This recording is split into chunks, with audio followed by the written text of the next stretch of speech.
रसांकुर कहाँ स्थित होते हैं, इनका क्या महत्व है, या रसांकुर का प्रमुख कार्य लिखिए। रसांकुर क्या हैं, ये कहाँ पाए जाते हैं, इनका क्या कार्य है। ये बायोलॉजी के इम्पॉर्टेंट क्वेश्चन हैं। मैं आपको इस वीडियो में सिर्फ क्वेश्चंस कराऊंगी।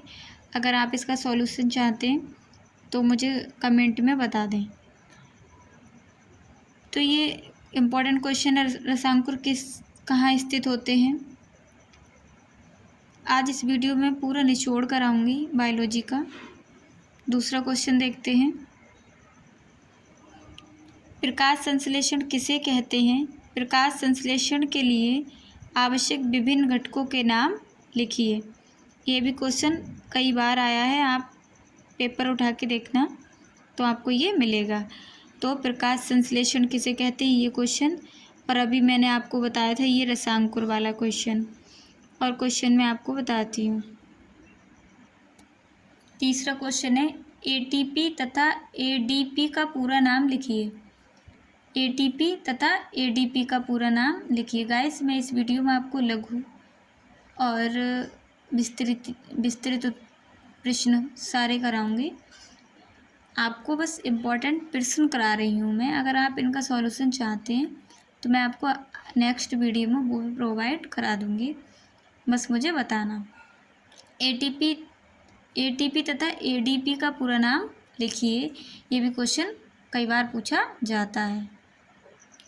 नेक्स्ट है, श्वसन को परिभाषित कीजिए। श्वसन को परिभाषित कीजिए। मैं एक वीडियो आपको ये पढ़ा के दिखाती हूँ। श्वसन वह क्रिया है, सांस लेना वह क्रिया है जिसमें कोशिका के अंदर, जो कोशिकाएं होती हैं हमारे अंदर, जिसे सेल्स कहते हैं, उनके अंदर कार्बनिक यौगिकों, प्रायः ग्लूकोज का ऑक्सीकरण होता है। उनमें जो कार्बनिक यौगिक होते हैं उनका ग्लूकोज का क्या होता है, ऑक्सीकरण। इस क्रिया में कार्बन डाइऑक्साइड तथा ऊर्जा उत्पन्न होती है। और जब ग्लूकोज का ऑक्सीकरण होता है श्वसन के द्वारा तो इसमें कार्बन डाइऑक्साइड और ऊर्जा उत्पन्न होती है। इस ऊर्जा को विशेष एटीपी अणुओं में विभवीय ऊर्जा के रूप में संचित किया जाता है। तो एक ऊर्जा होती है जिसे हम विभवीय ऊर्जा कहते हैं, उसके रूप में एटीपी के अणुओं में क्या किया जाता है, संचित यानी कि समाया जाता है। और ये इसकी रिएक्शन है।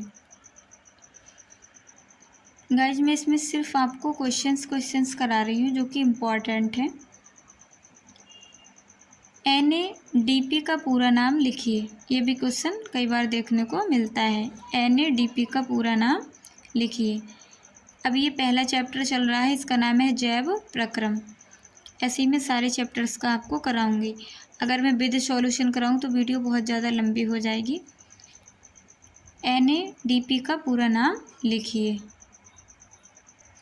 नेक्स्ट है, हमारे शरीर में वसा का पाचन कैसे होता है। जो वसा होती है वो हमारे शरीर में कैसे पचती है, यह प्रक्रम कहाँ होता है और कहाँ पे ये पचती है, ये क्वेश्चन है इम्पॉर्टेंट, आप देख सकते हैं। रुधिर दाब किसे कहते हैं। रुधिर दाब किसे कहते हैं। गाइज, मैं आपको विद्या के गेस्ट पेपर से ये करा रही हूँ। रुधिर दाब किसे कहते हैं, ये भी इम्पोर्टेंट क्वेश्चन है। परासरण किसे कहते हैं। परासरण किसे कहते हैं। तो परासरण एक विशेष प्रकार की विसरण क्रिया है जिसमें दो विलयनों यानी कि घोलों, जैसे किसी चीनी का घोल, शरबत टाइप जो होता है वो, का विलायक एक अर्धपारगम्य झिल्ली के आर पार आता जाता है। इसमें क्या होता है, एक विशेष प्रकार की क्रिया कराई जाती है जिसमें दो घोल होते हैं, कह सकते हैं, जिसे विलयन, जो विलयन होते हैं, घुली हुई चीज़ होती है, उसका विलायक एक झिल्ली के आर पार आता जाता है। इस क्रिया में दो अनुक्रियाएं सम्मिलित हैं। इसमें छोटी सी क्रियाएं भी सम्मिलित हैं जिन्हें अनुक्रिया का नाम दिया है। पहला है अंतःपरासरण, जिसमें तनु घोल से सांद्र घोल की ओर होने वाला विसरण, तथा दूसरा है वही परासरण, जिसमें सांद्र विलयन से तनु विलयन की ओर विसरण होता है। नेक्स्ट क्वेश्चन है जाइलम तथा फ्लोएम में अंतर स्पष्ट कीजिए। यह ऐसे भी आ सकता है पादपों में जल एवं खनिज तथा खाद्य उत्पादकों के संवहन हेतु पाई जाने वाली वाहिकाओं के नाम बताइए। ऐसे भी क्वेश्चन आ सकता है। एटीपी क्या है, इसका निर्माण किस प्रकार होता है, इसके क्या उपयोग हैं। एटीपी से आपको ज़रूर क्वेश्चन देखने को मिलेगा। आप जब पेपर दे के आएँ तब आप देखना इस वीडियो को ज़रूर, और जब जा रहे हैं तब तो देख ही रहे हैं। मतलब मेरे कहने का ये है कि जब आप आएंगे तब खुश होके आएंगे कि ये सारे क्वेश्चन जो मैंने बताए हैं वो सारे क्वेश्चन फंसे थे आपके पेपर में। तो एटीपी को अच्छे से पढ़ के जाना है। गाइस आप लोग ये खरीद तो लेते हैं गैस पेपर, पर आपको यही नहीं पता होता है किस तरह से हमें पढ़ना है। तो इसमें देखें, प्रकाश संश्लेषण क्रिया में हरे पौधे ऑक्सीजन मुक्त करते हैं। ये जो क्वेश्चन है इस कथन की पुष्टि प्रयोग द्वारा कीजिए। ये भी इम्पॉर्टेंट क्वेश्चन है। इस पर देखो मोस्ट का निशान भी लगा है, क्योंकि मैं ऑफलाइन पढ़ाती हूँ, काफ़ी एक्सपीरियंस है। तो आप इसको भी याद कर लेना, बहुत अच्छे से इसे प्रिपेयर करना, ठीक है। यकृत के प्रमुख कार्य बताइए, या मानव शरीर में पाई जाने वाली सबसे बड़ी ग्रंथि कौन सी है, उसके कार्य का वर्णन कीजिए। या यकृत क्या है, इसके 3 प्रमुख कार्य बताइए। ये भी क्वेश्चन अच्छा है। नेक्स्ट क्वेश्चन है वायवीय तथा अवायवीय श्वसन में क्या अंतर है। कुछ जीवों के नाम लिखिए जिनमें अवायवीय श्वसन होता है।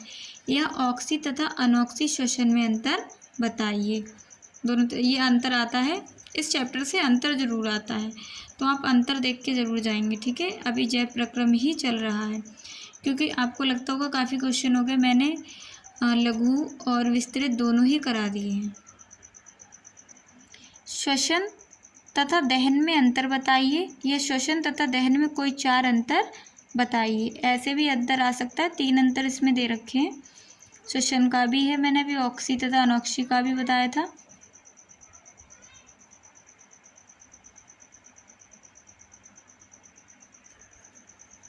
पाचक रस पर संक्षिप्त टिप्पणी लिखिए।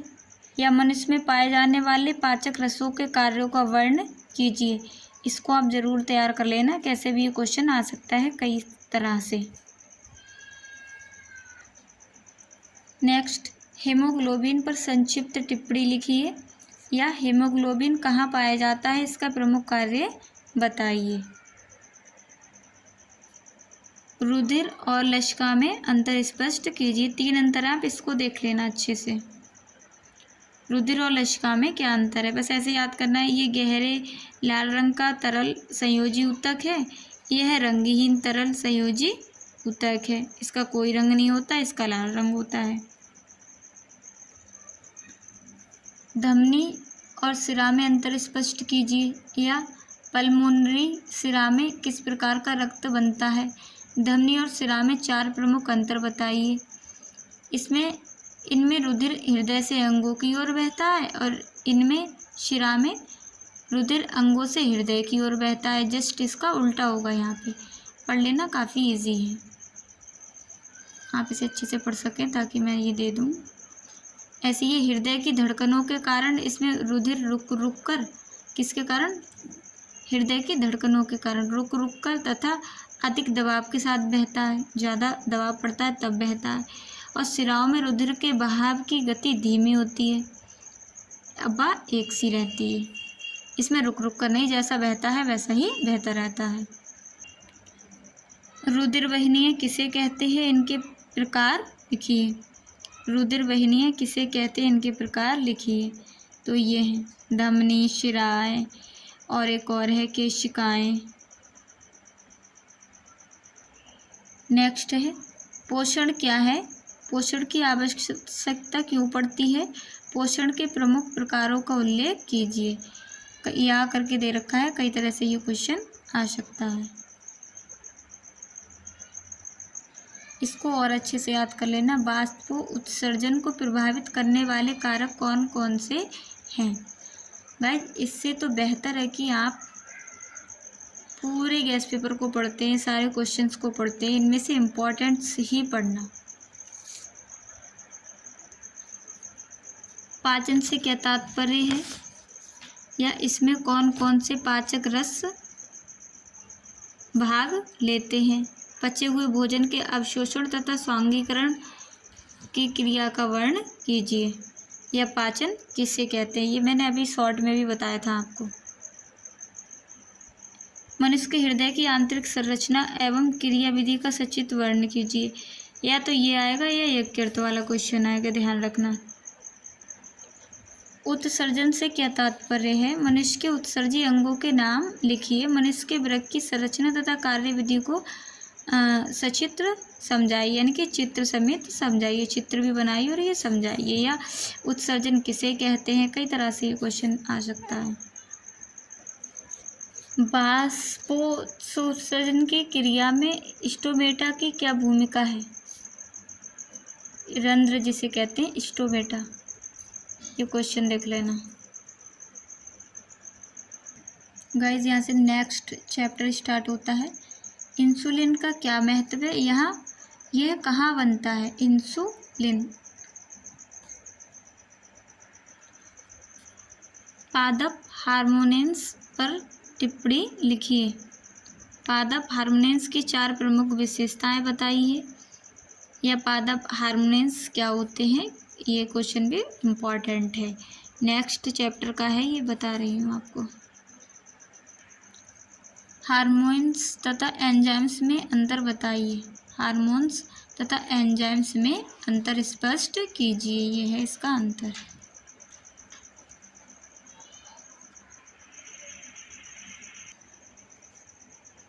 मेरुरज्जु सुषुम्ना जिसे कहते हैं कि अनुपृष्ठ काट का नामांकित चित्र बनाइए। या मेरुरज्जु किसे कहते हैं, मेरुरज्जु क्या है, कई तरह से ये क्वेश्चन आ सकता है। ये 2019 का आया हुआ क्वेश्चन है। प्रत्यावर्ती क्रिया किसे कहते हैं। मास्टर ग्रंथि शरीर में कहाँ पाई जाती है, इसका क्या महत्व है। या पीयूष ग्रंथि के बारे में ज़रूर पूछता है, इस क्वेश्चन से सारे क्वेश्चंस आपको पता लग जाएंगे।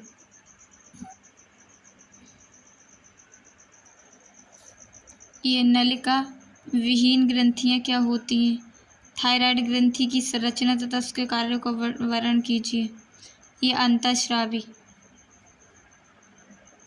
गाइस, जो मैंने पहले आपको कराया था जैव प्रक्रम, वो इम्पॉर्टेंट चैप्टर है, ध्यान रखना फ्रेंड्स। यहाँ से नया चैप्टर ये स्टार्ट हुआ है। परपरागण के महत्व का वर्णन कीजिए। या स्वपरागण व परपरागण में अंतर स्पष्ट कीजिए।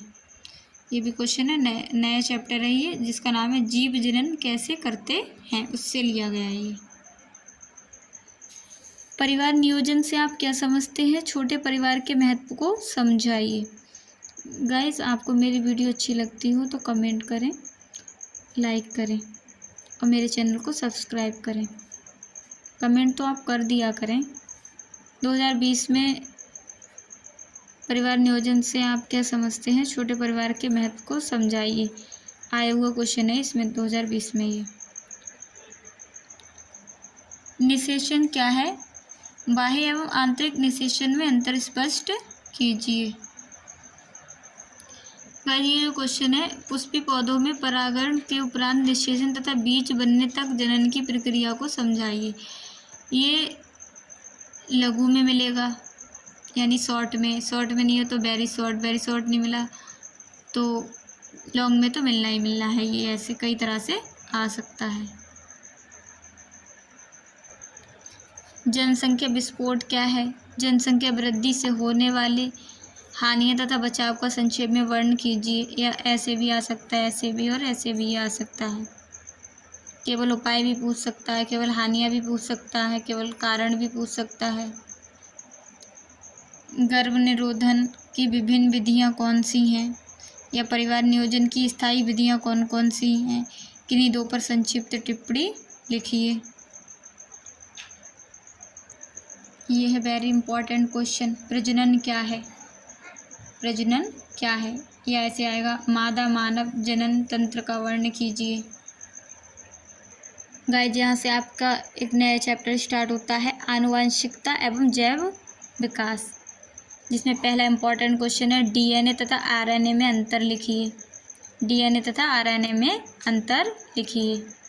ये रहा अंतर। गाइस मैं आपको बता रही हूँ, अगर आपको इन क्वेश्चंस का डिटेल में आपको वीडियो चाहिए तो आप मुझे बताना, मैं सॉल्यूशन के साथ आपको प्रोवाइड कराऊंगी।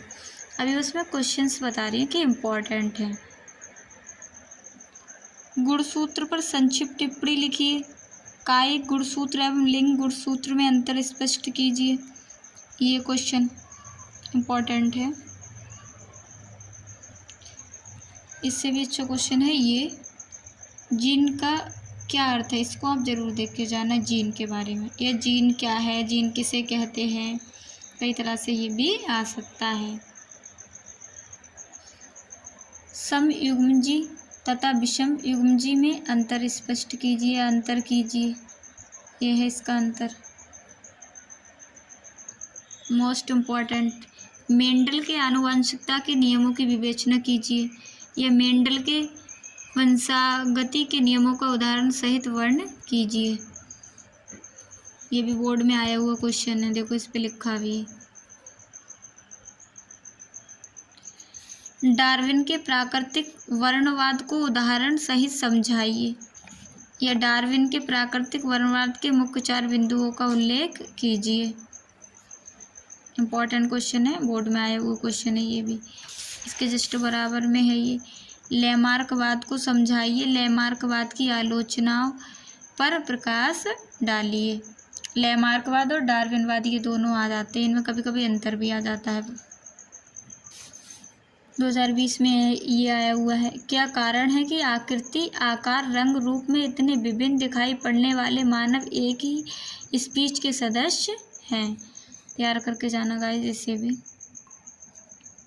एक शंकर तथा द्विशंकर क्रॉस से आप क्या समझते हैं, उदाहरण देते हुए समझाइए।